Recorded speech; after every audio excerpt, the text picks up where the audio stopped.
Adapun makna iman dan Islam itu pada syarak, punya iman dan Islam pada syarak, yaitu terkadang keduanya itu satu makna.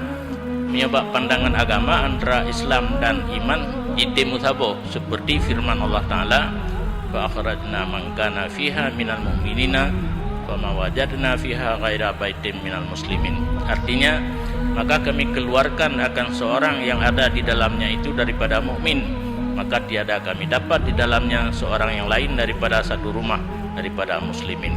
Dan tiada pada ketika itu melainkan satu rumah juga. Ya, ini adalah murad dengan mukmin dan muslim pada ayat ini satu jua, karena orang yang di dalam satu rumah itu yaitulah mukmin dan muslim. Ayat tersebut menurut pandangan syarak antara mukmin dan muslim saboh, karena pada keperiksa bak padum rumah yana saboh rumah tagai urang mukmin dan muslim. Kepahamin di tinan antara muslim dan mukmin dan ayatnya hanya satu, dan terkadang berlainan.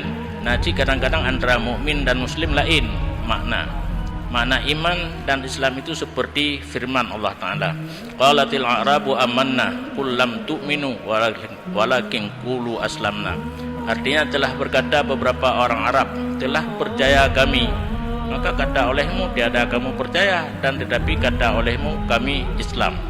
Yang dalam ayatnya antara mukmin dan muslim berlainan, sehingga waktu gekeli orang Arab kamu iman, Allah guyutam bak Nabi awaknya be pegah droi mengiman, tapi dipegah droi mentang Islam.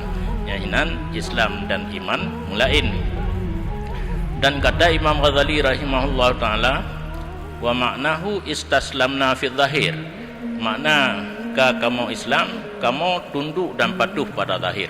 Maka maksud dengan iman itu tasdiqul qalbi faqat, yang kekun iman dalam hati, mengaku hati benar itu yang didatangkan oleh Nabi.